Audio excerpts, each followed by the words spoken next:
สวัสดีครับบอกเลยเย็นนี่เลยเย็นฮัดเลยเย็นผู้พบว่าพงมือพัดที่พีพืชมุนกอกอเด่นนะเป็นยังไงที่บ้านก่อนว่าจอโป้เลยลูกพี่พอริวาปาผู้พผู้พเป็นยังไงจอโป้เลยคือว่าบ้านนะพวกน่ะเลยคือว่าบ้านกันเลยชาวบ้านนะพวกน่ะจอโป้กับมาสักว่าเป็นยังกงยอดิกันนี่บ่กิโลแต่ละป้าบ้านนะพวกน่ะ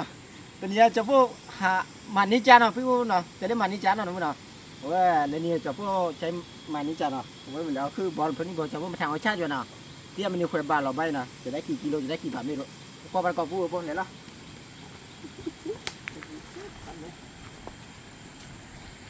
ปูพอเลยจะพอเลยพิชเชียบอลลี่นะปูพอเนาะถ้าพาดูคลิปเลยอย่างพี่เราแต่เราเนี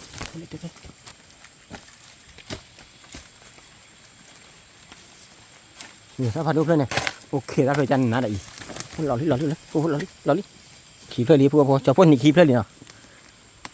พาดูคลิปเลยนี่น่าตาดาปูพอปัดต่อไปหน่อยพี่น้องปัดต่อไปแกอย่าปัดต่อไปหน่อยฮะที่มันนี่เราออบบี้ไป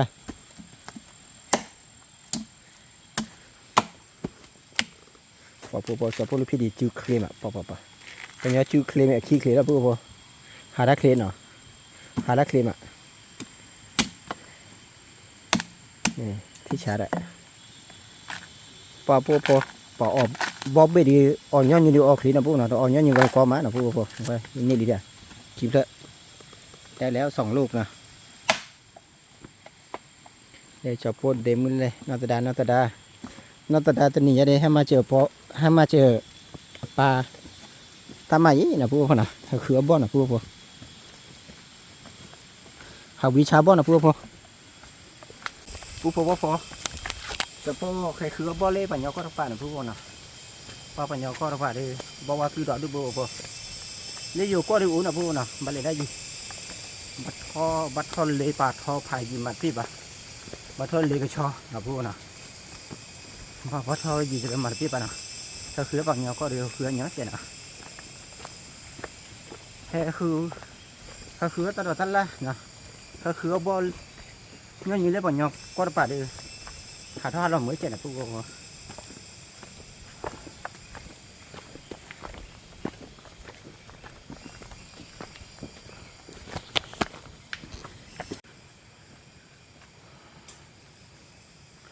มัวปู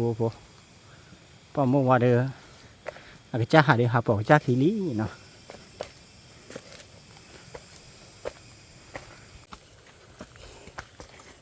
ปูใครดีแควกเลยกับปูนี่พวกนะจะพูดลูกพี่ทอกเลยจะพูดก็เลยคือจะไปปูออกขอกันนักว่านะปูเนาะเพลงอะไรกันนี้อะไรนะปูเนาะจะพูดดีมาปูเดี๋ยวกว่าเลยจะพูดก่อนไล่ดีไหมปู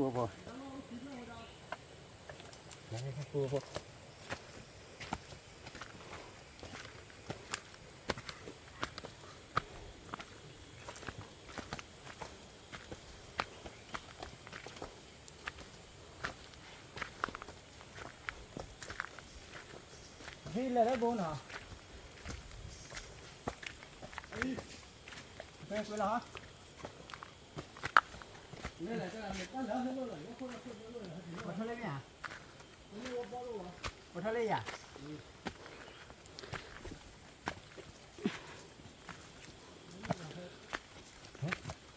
คุยเลยเด้อเดี๋ยวเราเฮียคุยเลยได้ไหมมั่วว้าเนี่ยขี่เพื่อนดิบัวพอ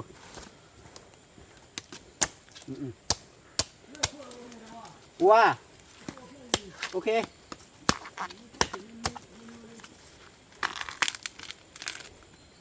นี่ปัจจุบันนะว่าพวกเป็นเนี่ยจีนแบบบ้านย้อมหวานพวกนะเจ้าพวกเป็นอะไรสังกัดพวกนะตั้มมาจะไปเจ้าพวกมานับเราพวกสันนี้เจ้าพวกด้วนี่เดี๋ยวมันคุยชิวแล้วนี่นี่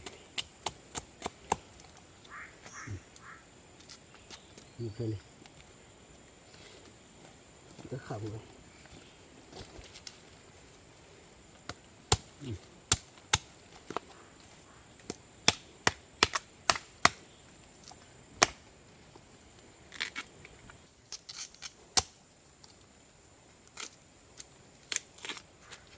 pa pu le pe chu le so do do thena pu na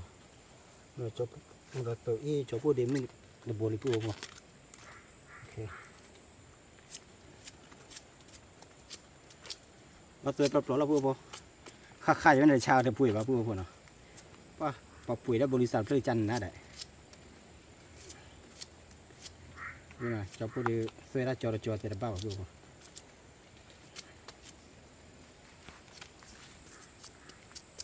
อั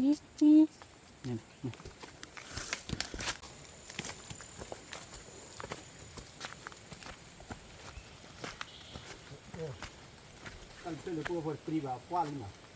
เดี๋ยวป้าจะไปพูดอะไรกับพวกดูดีตอนแรกเขาเรียกปัญญาปรมาแล้วพวกเลี้ยงปุ่นเพื่อจะพูดมาถ้าปุ่นเพื่อให้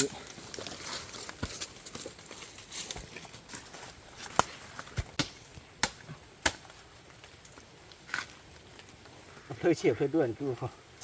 เห็นแล้วพอเราคิดอะประมาณนี้เพื่อดุลเลยเดียแต่ละป้าวะ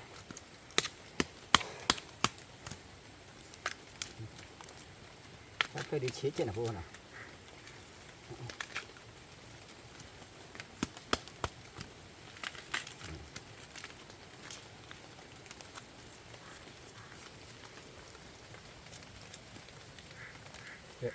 มันก็จุดละลิ้นนะพวกเขา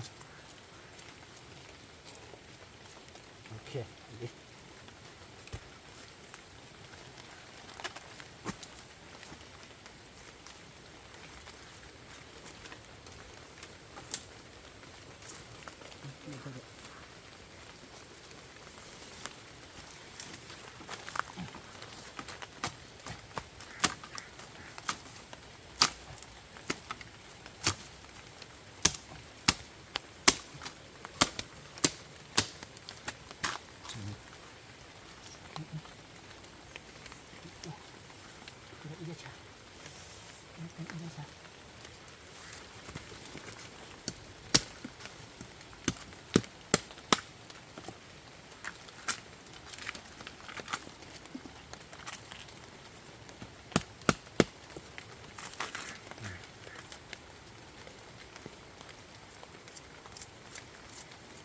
เพื่อดูเพื่อเฉียดเนี่ยแบบพวกจะพูดมาแค่เลยนะแต่เพื่อดูแลไปให้คือจะมีมันนี่เลยเดี๋ยวจะพูดให้ได้ไปแล้วคิดอุลบะพวกมาผ่านดูไปเลยพายยิ้มมาพวกนะว่าเนี่ยที่มาพี่มาไปเลยแล้วพายยิ้มมาได้เดี๋ยวพวกบ่อดูดอนดูนะพวกนะถ้าเพื่อเฉียดนะพวกนะนี่จะราคาดีพอให้มันนี่ไปเลยนั่นคือปลาขี้บ้านะพวกแล้วก็อะไรเนี่ย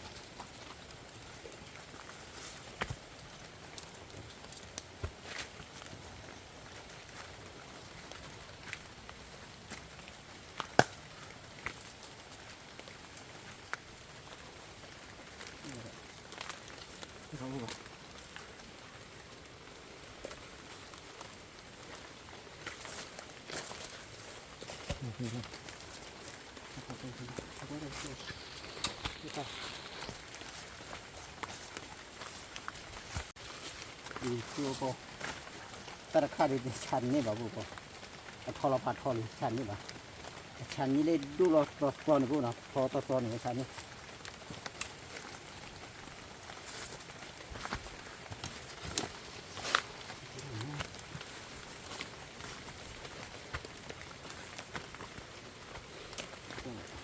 เพื่อจะเนี่ย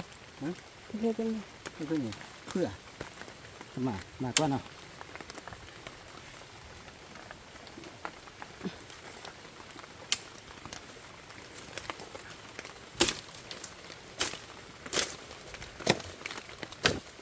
ก็กรอรีบกรอกว่าอยู่ปุ๊บแต่ไม่เอาว่าเกลือกับพอเชลมีขึ้นนะปุ๊บนะไม่เกิดมีขึ้นหรอกเดี๋ยวแต่เดี๋ยวคนนี้ป่วยบ้าจะระบาด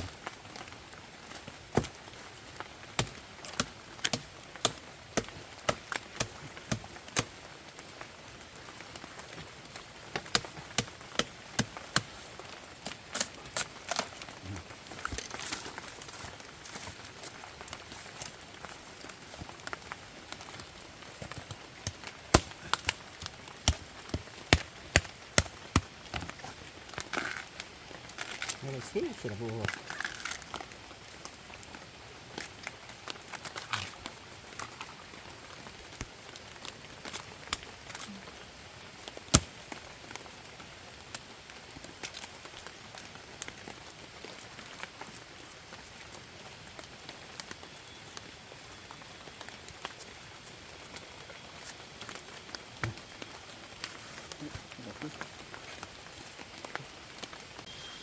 ทำมาก็วิ่งอยู่เลยพอทำมาวิ่งอีกแล้วเพิ่มมานี่อะไรเพิ่มมันดูมันจะนี่อะไรเพิ่มเราพอซื้อเดี๋ยวต้องเพิ่มนี่ก็เสียมีที่กันนะนี่ก็เพิ่ม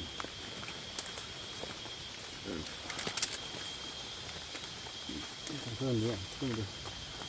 สั่งกันเพิ่มดิ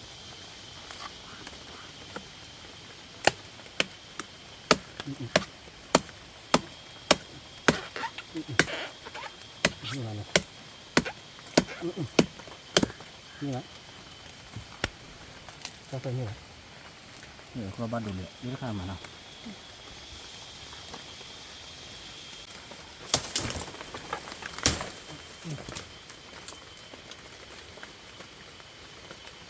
พอใครก็ทอดเลยนี่คือแบบที่เป็นเลย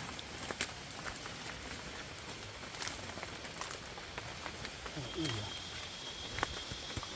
เลย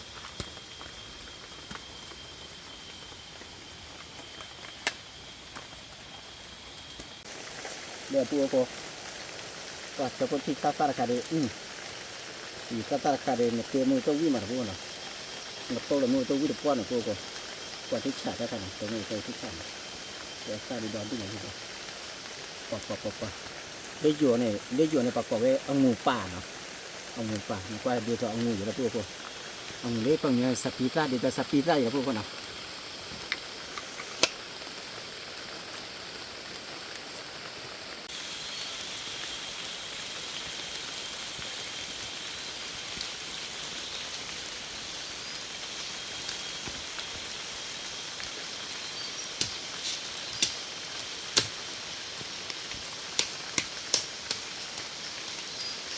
พอมาคุยจีนเลยพวกจะพวกไปพวกจุดเนาะเอาขอความไปก่อนเลยเดี๋ยวนี้เนาะจะพวกวันนี้เปิดเลื่อยละเปิดกิโลละนะพวกเนาะเอาขอความไปก่อนเลยเดี๋ยวนะพวกกันนะ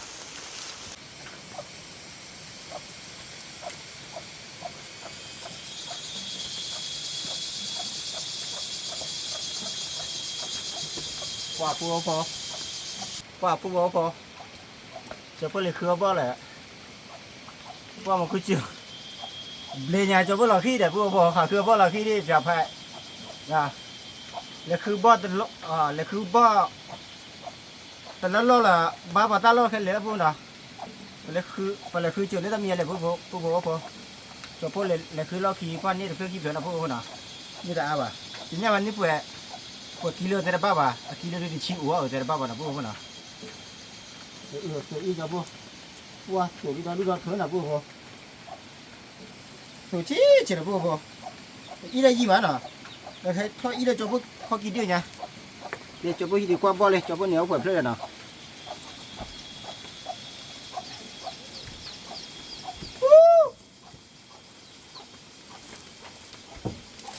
เขาก็จะพวกที่เลยเขาเจ็บนะพวกเขาบอกเลยอยากที่พวกจะพวกอีดีกว่าบ่เลย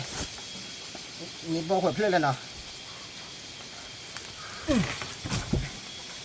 ตาหาคือบ่อะไรเลยคือบ้าปะตาเราเลยแหละพวกเลยคือบ้าปะเราขี้เดียวเจ้าเท่าบ้าที่ตัวอีกูบ่ฮะนี่พอดีดูชิเช่พวกน่ะอีตาเพลย์พวกตาเพลย์ปะเราป่าวดีนะพวกน่ะพวกปัดต่อไปเนี่ยจะพวกเราก็จะพวกที่จะพวกเราก็จะพวกที่จะแล้วก็เพลย์ดูก็ว่าพวกเพลย์ดูว่าคือเลยดิจะพวกนี้นะเพลย์เฉดเลยแหละพวกขอเพื่อกันเลยคือเจนเนี่ย2-5-10ชีเตอร์เพื่อพอตัดเพื่อเดียวดูกันเต๋อหน่ะพวกน่ะตัดเพื่อเดียวนะพวกจะพวกกับพอกันดูเราพวกน่ะเราแบบนี้ดีเนาะจะพวกกับพอแหละบ้อน่ะพวกน่ะจะพวกกับพอแหละบ้อชีเพื่อนน่ะพวกน่ะชีเพื่อและทอปุ๋ยพวกจะพวกเห็ดจะเราทอปุ๋ยนะพวกน่ะจะพูดดีกว่าเลยจะพวกให้จอยทอปุ๋ยเลยพวก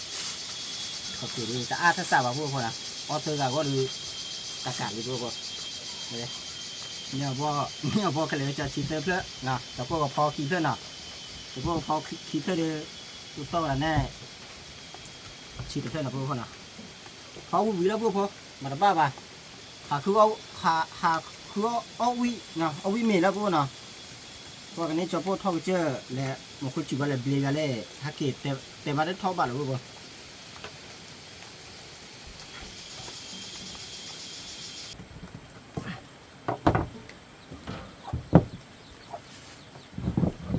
ว่าพวกจะพวกมาได้บ้านเลยหาท่ามันคุยจุเลยถ้ามันคุยจุแค่จุพันนี่แหละพวกเนาะโอลิเดียมันคุยจุว่านะหาได้ตับรอเลยมันคุยจุแล้วเนาะว่าคือบ่ได้เป็นย่อมาพวกกันนี่จีบบ้านย่อมาเนาะแล้วเบลแล้วมันคุยจุแล้วเบลแล้วไปโจแล้วโซอีเนี่ยแล้วไปโจอีเนี่ยพวกบ้าว่าประสมมติเขาไปดูแล้วพวก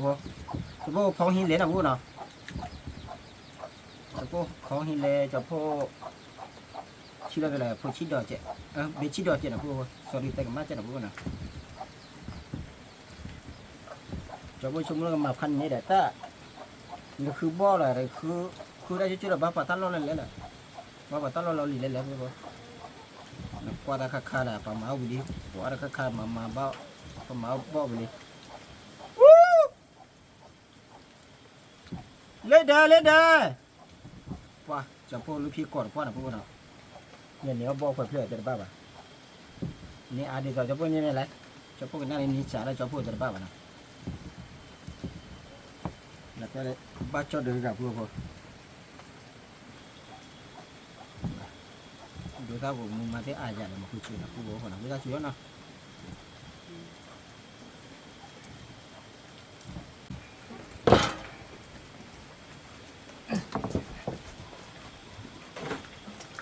ที่เคยจอไปเจ็บพวกว่าทอกปุยแต่ข้าดีสุดแล้วแหละพวกวุ้ยอะไรนะใครวุ้ยอะไร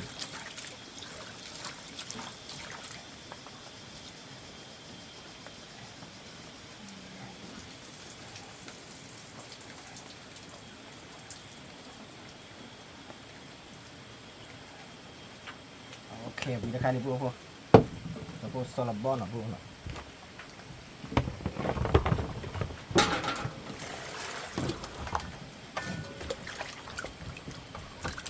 cái đó ra để mà cho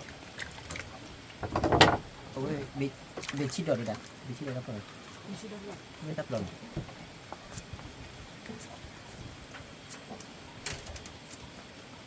mà bỏ lọc tới bà đi à cô khi cái này ở lửa như này khi cái kia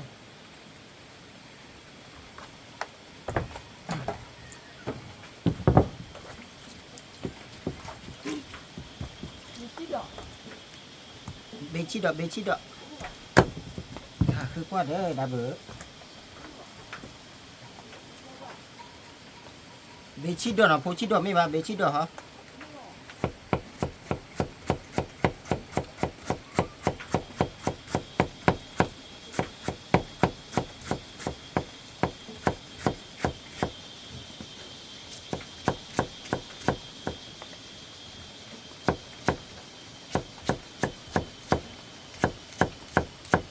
thì à xem như là cứ ba vào đi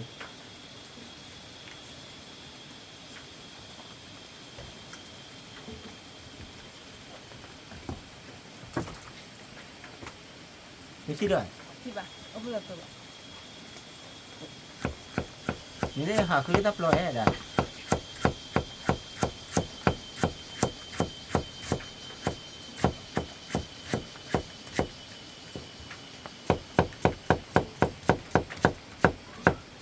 ปูพอเลยจับลูกพี่อากิเลยลูกพี่เนี่ยบ้าผมเลยลูกพี่เนี่ยตัวนี่ตัววิ่งมั้งเพลย์ก็เพลย์ชีบเลยเนาะอันที่ชีบเลยดีเลยตอนแรกนี่เพลย์ชีบเลยอยู่แหละโอเดียโอดอด้วยเนาะโอเดียเนาะนี่คืออะไรป่ะเลยนี่เราพูดเนาะ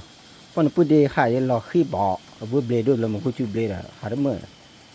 พูดเด่นนี่จะชี้ตัวเลยพอเดี๋ยวเราไปชิ้นเดียวบัดชิ้นดอกใครนะก็ได้พวกเด็กชิ้นดอกอันนี้เด็กที่เดียวกันนะพวกนะจะพวกก็ชื่ออะไรอีตาชมมบล็อกนะพวกนะอีตาชมมบเล็ดมือตาชมมบนะพวกนะ ขาคือบ่หรือบ่บ่แล้วนะพวกพอ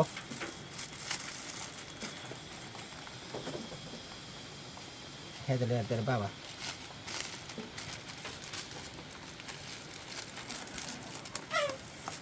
แต่พวกจื้อข้ากุ้งอีก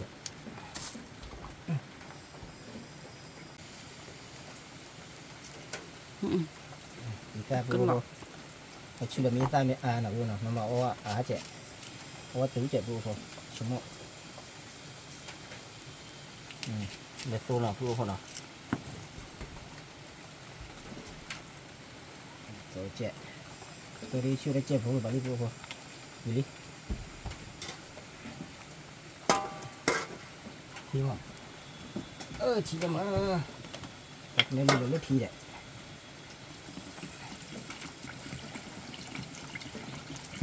โอเค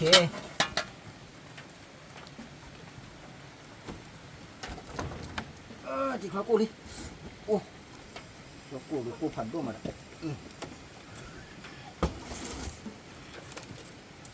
ทำนี่เราแค่เก็บด้วยมั้งใช่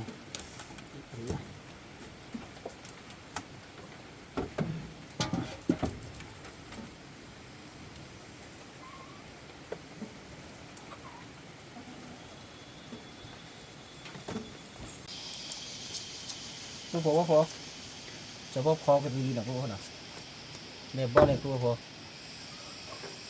บัดเตยไม่ปลอหรอกพวกพอจะปลอว่าเดี๋ยวในกิจชาติพูดบ้านพวกน่ะบัดเตยเดี๋ยวเตยไม่จ่อนะพวกน่ะจ่อว่าเดี๋ยวในกิจชาเว้ยอยู่ผู้พูดบ้านพวกพอตะกี้เนี่ยเตยบ้า10 สตางค์นะพวกน่ะ10 สตางค์นี่ปังเนาะประกอบจะได้จะประกอบว่านี่ก็ได้10 สตางค์นี่ปังเนาะก็บ้ากันอะไรพวกพอ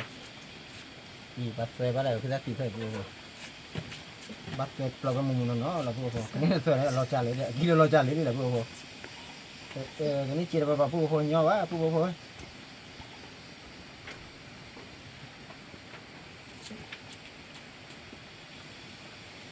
เอาไปชมว่ากี่ชั้นนะพวกน่ะเอาก่อนนะพวกน่ะชมว่ากี่ชั้นนี่เบื่อบ่ายแต่บ้าพวกพอปูพอบ่ปูพอบ่ราคาเดียวจะพวกกี่ชาบ่หรอกนะพวกน่ะป้าเอามีประเดี๋ยวเอามีเครือขี้ว่าพวกพอกี่จอกระซื้อแหลมเมียกี่เอามีเล็กขี้นะพวกน่ะกี่เอามีเล็บเอาไว้ลูกพี่พอเลยว่าปลาหินะพวกน่ะกี่เอามีเล็บจะพวกกี่ก็เราชาบ่นะพวกน่ะบ่ราคาเดียวชาวบ้านเขาไม่ใช่บอกว่ามาแล้วป่ะเมียก็ไม่ใช่วอร์มมาแล้ววะเนาะนี่จืดที่กาท้องว่าไปเนี่ยจืดที่กาอื่นเนาะที่กลางมันปลาละคืออะไรก็ยังดีว่าจะเนี่ยเปิดดีว่า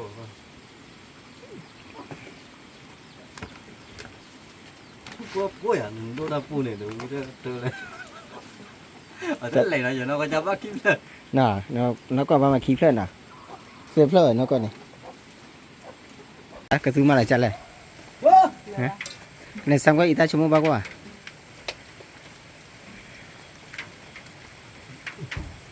บอลตุ้มบ่ายเนาะเดี๋ยวตุ้มเลยเนาะกดเดินกดแบบนั้นถือว่าที่ชาบลามหน่อยเลยบลาชั่วโมงเนี่ยที่บลาชั่วโมงเจ๊ดูเลยก็ชั่วโมงบลาเจ็ดนะพวกคนน่ะบลาชั่วโมงเจ็ดดินี่เจ็บแล้วมาไม่อาดโอเคบ้าปุ๋ยเนี่ยบ้าปุ๋ยเกี่ยวกับพ่อเนี่ยเราบอกเลยแต่เกี่ยวกับบ้าก็ละเกี่ยวกับบ้าที่ละสั่งว่าอีตาชุ่มยิ่งยาวเลยวะเราหน้าบ้านลับยาบ้าเหรอลุยนาริบเลยเรา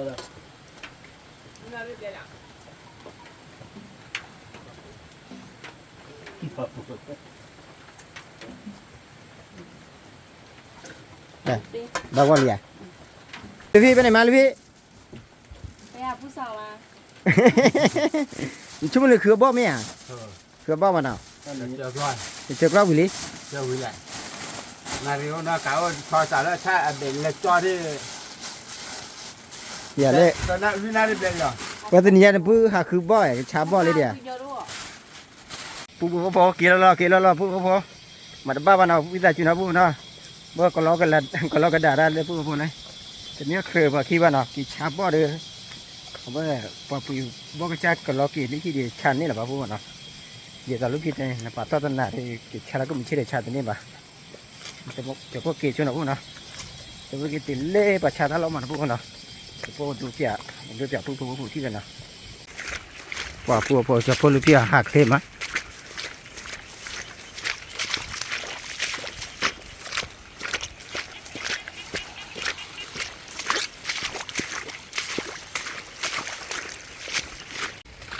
หักเตี้ยที่โคลลิปูพอตัวเล่ตัวเมื่อโคลลิปูพอนี่เป็นครีมอ่ะ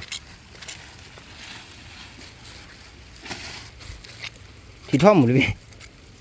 ที่ท่อเจนเนาะ nó thấy rồi nó pu คลีเท่าไหร่อ่ะว่าบัชาไปยังเนาะนี่ก็เราหาเก่งไง nó pu này đó ว่าพัวพอก็เราหาเก่งไงเราบุยได้เชียเราบุยยาลูกเบ้ cái này lọc bị vỡ ta cô luôn bộ นักเตะทอดซื้อเลยมันนักเตะเนี่ยเอาลูกทีละพูดเอาลูกทีเนี่ยพูดเอาเลยตัวหนึ่งเลย video rồi ถ้าขาดทีได้ไหมเนี่ย cà phê rồi đó เอากาแฟนะเล่นเนี่ยพัวพอคลีเท่าเล่นเนี่ยพัวพอนะคลีให้เท่าปุ๋ยบ้อนนะพัวพอ không là ra đây phải tổ cái tròn nữa พัวพอเลยเดี๋ยวมือนัดตาเกลือที่พัวพอหาลักเล็บเลยนะพัวนะเล็บเกลือนี่เบลพัวนะพัวพอเล็บพัวพอเกเซอร์โชว์นะพัวนะเกเลยที่ว่าโชว์ขี้กัดพัวพอหรือฮักจบแบบชิกันนะ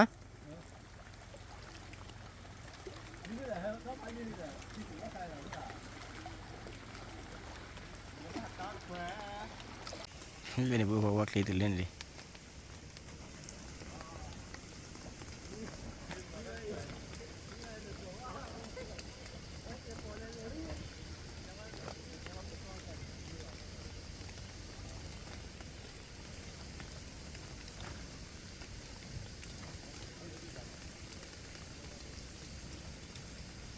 คลีกี่แล้วหรือพัวพอ ที่เจ็บปอยไม่ได้วัดที่ว่าวัดที่นี่ต่างแกทุกแล้วอ่ะ มันได้เลยเว้ย ที่เจ็บปอยอ่ะ เมีย แล้ววัดที่ไม่ได้แกว่า ที่เชี่ยเปล่าแล้วป่ะเลย เดี๋ยวดอกบุรีที่ว่าต้องทำกันนี่อ่ะ อ่านพ่อนี่หนู นี่ป่ะว่าเกลือว่าที่อ่ะ เกินอะไรเลย เกลือบ้านนั่นเสือคลีหลบเลยเจี๊ยได้เชี่ยเลย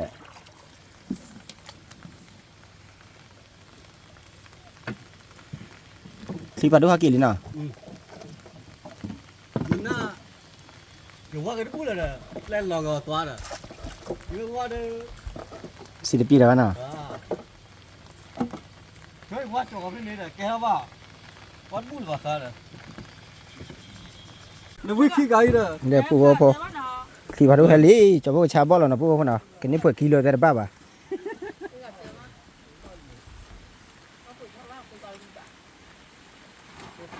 นั่นข้านั่น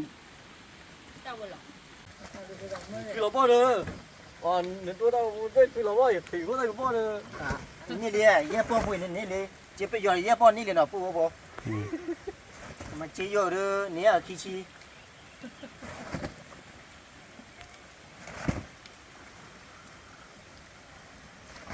จะเล่นวิบบ่เด้อว่าจอมเมียนะบ้านเลยช่วยจอมเมีย ก็ทำอ่ะ พี่เราคือ 你这是可以的。 เย้พี่กันเอาไว้วิบบ่ว่าว่าย้อนใจไงอ่ะก็การได้ว่าป้อมนู่นเนาะยอ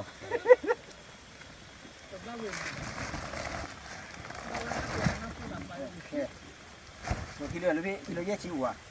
บ้านเราคือชี้เลย Cái chi nào? นื้อชี้ก่อนนี่เหรอ มาขึ้นเจ้ามาขึ้นเจ้าไม่นะครับ Mà ủa mà nít thèn à?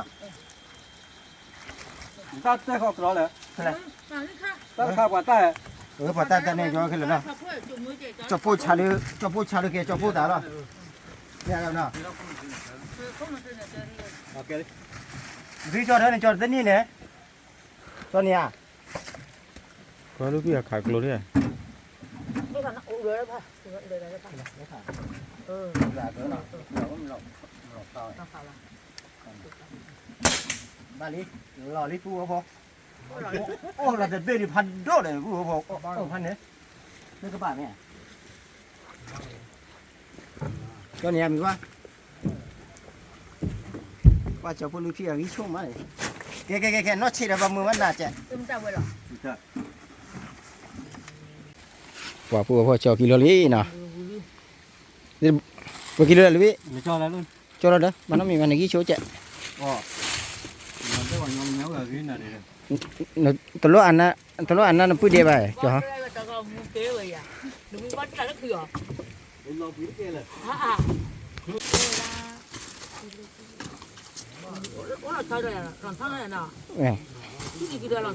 ครับ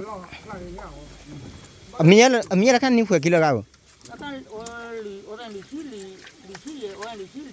อ๋อลิซี่กิโลนะจันนะเด้ นี่ลุยกิโลปุ๊บพันเนี่ยจบปุ๊บดูอ๋อกูวิ่งลุยนะแต่กิโลเซอร์บะกิโลชีเซอร์ชีลุยชีตะปอกชีพันเนี่ยครับเพื่อนนะนี่สารกันเนี่ยดูเอาเนี่ยว่าบาตีใหญ่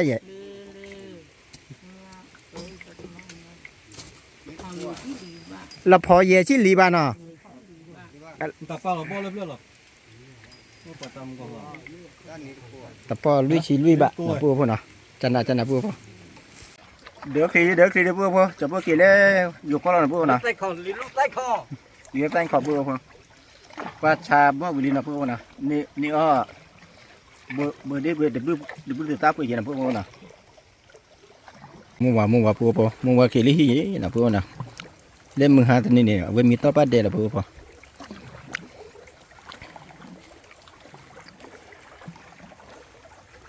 เดี๋ยวปุ๊บพอเดี๋ยวปุ๊บเดี๋ยวว่านะปุ๊บนะเลยมาเคยเลยมาเจเล่ที่ว่าปุ๊บพอหาเกลี่นะหาเกลี่ก็จะขี้ก็จะขอนะปุ๊บพอนะ ถ้าก็ว่าเซตี กระไรพี่คลิปเป็นยาระกาจังเลยแล้วมึงฮะในเพลงเสือดีมันนะฮะกินจอร์ฮีเลียจังนะวันเลยคือเพลงเสือดีเพลงเสือดีจิ๊บเราพายีมาปูพอว่าพอใครดีจะพอให้เกียรติเล่นอโดฮีลินนะปูว่านะปูว่าเล่ปูว่าพอเลยเนี่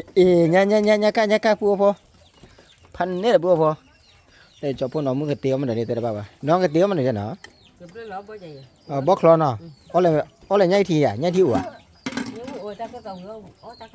แกแค่เลยนั่นเนาะปูปูเอามีละปูปูวะเราเบี้ยมีได้แก่เลยปูปู mà mình nói chứ đấy มานี่ฮะลูกนี่มานี่แล้วก็ไปอีกนะปูปูว่าลูกพี่บัวเกดีว่าเราเบี้ยมีลูกพี่เอามีลูกพี่อ๋อเนี่ยเอามีบ้านก่อนเลยอาทิชาตาเอาวิ่งมาอาทิชาแล้วเอาวิ่งไปเลยวิ่งเอาบ้าเราปูปูนะปูปูยี่นะปูเล็กเล็กปูไม่แก่เคียไม่แก่ครัวที่เนี่ยมาตึกปูปูได้น้องปูโคโคกับมาโคเนาะแล้วเอามีบ้านก่อนจะปูเลยเย็นกระด้างนี่โอเคอ๋อเอ ตากล้องนะ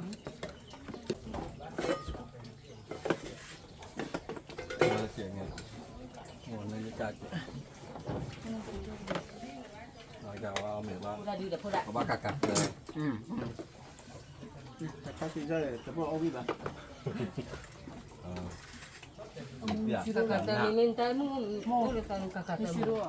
ฝากพวกวิ่งมาพวก chứ mình chưa là bao giờ mình chưaเขาทำเลยเหรอพวกเวลาคนเราตอนนี้ตั้งขนาดพวกคิดช้าเด้อ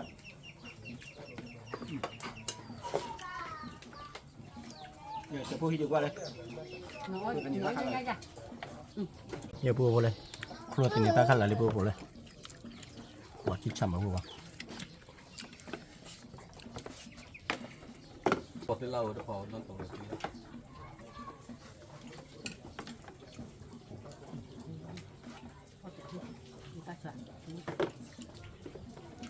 nó mất tía ra rồi cho cô đi tía đi từ từ là đi từ là cho cô tía cái gì nó mất do cái nọ cơ quý à tê tê rồi mà tê cái chén là hay vậy má đâm người mà nhớ vậy cái gì má đâm cũng mua vào làm gì má nó mà nó quý mà bây giờ เอาดูดิ thịt vậy đó đó ta mấy mà tiêu mà cho bố áo cho cái nó mì đi tàn được không tê đó อ๋อมันยาวๆนะ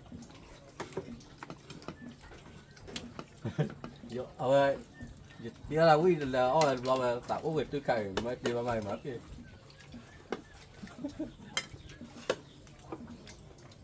แบบที่สั่งคุณ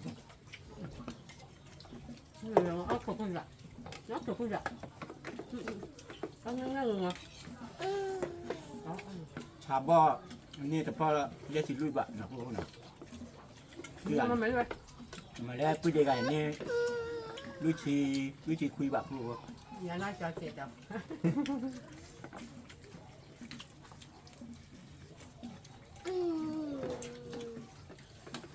quý kia mà nè mày đu ăn mày đu đấy ăn mày đu ăn đu đu nó แต่บ่พาดูคุยบ้านเนี่ย